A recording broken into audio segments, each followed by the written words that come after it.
حضرت ابراہیم علیہ السلام کو قدم قدم پر آزمائشوں سے گزرنا پڑا۔ کہیں پر آپ نے مال کی قربانی دی تو کہیں آپ نے جان کی قربانی دی۔ تو اسی طرح حضرت ابراہیم علیہ السلام نے اللہ رب العزت کی رضا کے خاطر اپنی اولاد کی بھی قربانی دی۔ حضرت ابراہیم علیہ السلام جب حضرت حاجرہ رضی اللہ تعالیٰ عنہ سے نکاح فرما لیا تو آپ نے اللہ کی بارگاہ میں دعا فرمائی کہ ایک نیک صالح فرزند عطا فرما، تو اللہ رب العزت نے آپ کو ایک لڑکا عطا فرمایا جس کا نام اسماعیل تھا۔ اللہ رب العزت حضرت ابراہیم علیہ السلام کو آزمائشات میں مبتلا کیا۔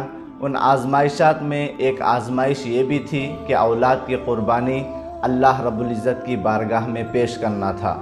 چنانچہ اللہ رب العزت نے ابراہیم علیہ السلام کو خواب کے ذریعے بتلایا کہ اپنے بیٹے اسماعیل علیہ السلام کو ذبح کر رہے ہیں۔ جب آپ نے خواب دیکھا، نیند سے بیدار ہوئے تو حضرت حاجرہ رضی اللہ تعالی عنہ کو آپ نے ارشاد فرمایا کہ بیٹے کو تیار کرو، دعوت میں لے کر جانا ہے۔ ہوا اس طرح کہ حضرت ابراہیم علیہ السلام کے اس سوال پر حضرت حاجرہ رضی اللہ تعالیٰ عنہ حضرت اسماعیل کو تیار کرتی ہے، اچھے اور عمدہ لباس پہناتی ہے، اس کے بعد بالوں میں تیل لگا کر کنگھی کر تیار کرتی ہے۔ ادھر حضرت ابراہیم علیہ السلام اپنے ہاتھ میں چھری اور رسی کو لے کر حضرت اسماعیل علیہ السلام کو لے کر مینا کے وادی کی طرف چلتے ہیں۔ حضرت ابراہیم علیہ السلام آگے جا رہے ہیں، پیچھے حضرت اسماعیل ساتھ ساتھ چل رہے ہیں۔ اب ہوا کیا کہ حضرت ابراہیم علیہ السلام تو اسماعیل علیہ السلام کو ذبح کرنے کے لیے مینا کی وادی کی طرف جا رہے ہیں۔ اتنے میں شیطان حضرت اسماعیل علیہ السلام کے پاس آ کر کہنے لگتا ہے، اے اسماعیل، کیا تم جانتے ہو کہ تمہارے والد گرامی تم کو کہاں لے کر جا رہے ہیں؟ تو حضرت اسماعیل نے فرمایا، مجھے دعوت میں لے کر جا رہے ہیں۔ تو شیطان کہنے لگتا ہے، نہیں بلکہ تمہارے والد گرامی تم کو ذبح کرنے کے لیے لے کر جا رہے ہیں۔ تو حضرت اسماعیل نے فرمایا، یہ بھی ہو سکتا ہے کہ کوئی باپ بیٹے کو ذبح کرنے کے لیے لے جاتا ہے؟ تو شیطان نے کہا، ہاں، اللہ کا حکم ہے کہ تمہیں ذبح کرو، اس لیے آپ کے والد گرامی آپ کو لے کر جا رہے ہیں۔ تو اس وقت حضرت اسماعیل علیہ السلام نے فرمایا، جب اللہ کا حکم ہے کہ میرے والد گرامی کو کہ مجھ کو ذبح کرو تو روکنے والا کون ہوتا ہے؟ تو یہاں سے چلا جا۔ شیطان وہاں سے مایوس ہو کر پھر حضرت حاجرہ رضی اللہ تعالی عنہ کے پاس پہنچتا ہے اور سارا واقعہ بیان کرتا ہے کہ حضرت ابراہیم علیہ السلام نے اپنے بیٹے اسماعیل علیہ السلام کو کہاں لے کر جانا ہے اب جانتے ہیں؟ تو حضرت حاجرہ نے بھی یہی فرمایا کہ ہاں، دعوت میں لے کر جا رہے ہیں۔ تو شیطان نے کہا، نہیں بلکہ اپنے بیٹے کو ذبح کرنے کے لیے لے کر جا رہے ہیں۔ تو حاجرہ کہنے لگتی ہے، وہ تو ان کا لخت جگر ہے، کئی مدتوں کے بعد ان کی ولادت ہوئی ہے، رب سے مانگ کر انہیں لیا ہے، اب کیسے ذبح کر سکتے ہیں؟ تو شیطان نے کہا، نہیں، اللہ کا حکم ہے، اسی لیے ذبح کرنے کے لیے جا رہے ہیں۔ تو حضرت حاجرہ رضی اللہ تعالیٰ عنہ نے فرمایا، اللہ کا حکم ہے تو ایک اسماعیل تو کیا، میرے پاس 1000 اسماعیل بھی ہوتے تو میں اللہ رب العزت کی رضا کے خاطر میں قربان کر دیتی۔ شیطان وہاں سے بھی مایوس ہو کر حضرت ابراہیم علیہ السلام کے پاس پہنچا۔ حضرت ابراہیم علیہ السلام سے بھی کہنے لگا، تم خواب کے ذریعے سے کس طرح اپنے بیٹے کو ذبح کر سکتے ہو؟ اس طرح کی وہ بھٹکانے کی باتیں کر رہا تھا، لیکن حضرت ابراہیم علیہ السلام نے اسے کہا، مردود، یہاں سے نکل جا۔ شیطان وہاں سے بھی مایوس ہو کر چلا گیا۔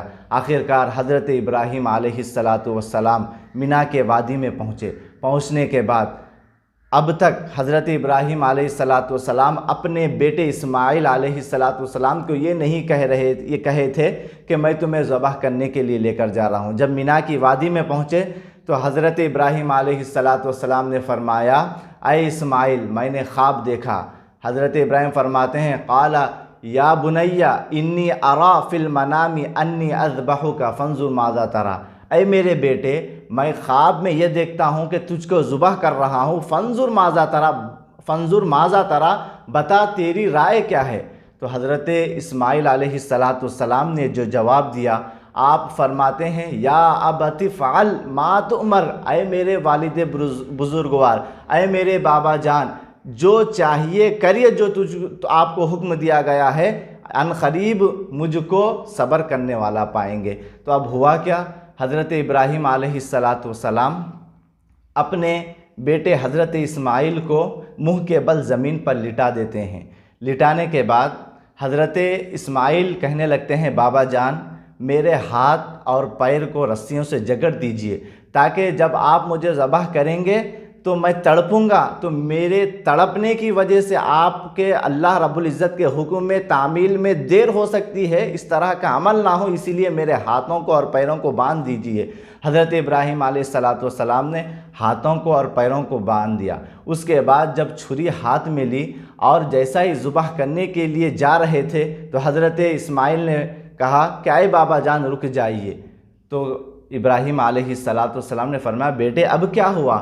تو حضرت اسماعیل کہنے لگے کہ میرے ہاتھوں اور پیروں کی رسیوں کو کھول دیا جائے، تاکہ کوئی مورخ یہ نہ لکھے کہ باپ زبردستی ذبح کر رہا تھا، بیٹا ذبح ہونے کے لیے تیار نہیں تھا، لیکن باپ نے ہاتھوں کو پیروں کو جکڑ کر رسیوں سے باندھ کر ذبح کر رہا تھا، کوئی مورخ تاریخ دان یہ نہ لکھے، اس لیے آپ میرے ہاتھوں اور پیروں کی رسیوں کو کھول دیجئے، یقیناً میں نہیں تڑپوں گا۔ حضرت ابراہیم علیہ السلام پیروں کے اور ہاتھوں کے رسیوں کو کھول دیتے ہیں اور اپنے آنکھوں پر پٹی کو باندھ لیتے ہیں، اور ہاتھ میں چھری لے کر بڑی ہی طاقت و قوت کے ساتھ جب ذبح کرنے کے لیے گلے پر رکھتے ہیں تو گلا کٹنے کا نام نہیں لیتا ہے۔ اس کے بعد حضرت ابراہیم علیہ السلام اس چھری کو پتھر پر مارتے ہیں تو پتھر دو ٹکڑے ہو جاتا ہے۔ حضرت ابراہیم فرماتے ہیں اے چھری تو اس سخت پتھر کو تو کاٹ رہی ہے، لیکن میرے اسماعیل کے گلے کو تو کیوں نہیں کاٹ رہی ہے؟ تو اللہ رب العزت اس چھری کو زبان دیتا ہے، وہ چھری کہنے لگتی ہے خلیل کا حکم ہے کاٹو، لیکن جلیل کہتا ہے نہ کاٹنا، میں جلیل کے حکم کو مان رہی ہوں۔ تو حضرت ابراہیم کہنے لگے تیرا کام تو کاٹنا ہے، کیوں نہیں کاٹتی ہے؟ تو چھری کہنے لگتی ہے آگ کا بھی کام جلانا تھا، لیکن آپ کو نہیں جلائی، وہ بھی اللہ کا حکم تھا، یہ بھی اللہ کا حکم ہے۔ اس کے بعد پھر حضرت ابراہیم علیہ السلام چھری کو اٹھاتے ہیں، بڑے ہی طاقت و قوت کے ساتھ جب ذبح کرتے ہیں ذبح ہو جاتا ہے۔ اس کے بعد دل ہی دل میں خوش ہو رہے تھے کہ اللہ رب العزت کی بارگاہ میں نے اولاد کی بھی قربانی پیش کر دی ہے۔ اس کے بعد جب کھڑے ہو گئے سارا بدن کانپ رہا ہے کہ بیٹا ذبح ہو چکا ہے، لیکن جب آنکھوں سے پٹی کو کھولی تو کیا منظر دیکھتے ہیں کہ حضرت اسماعیل علیہ السلام سامنے ٹھہر کر مسکرا رہے ہیں، اور جو ذبح ہوا ہے وہ دمبا تھا۔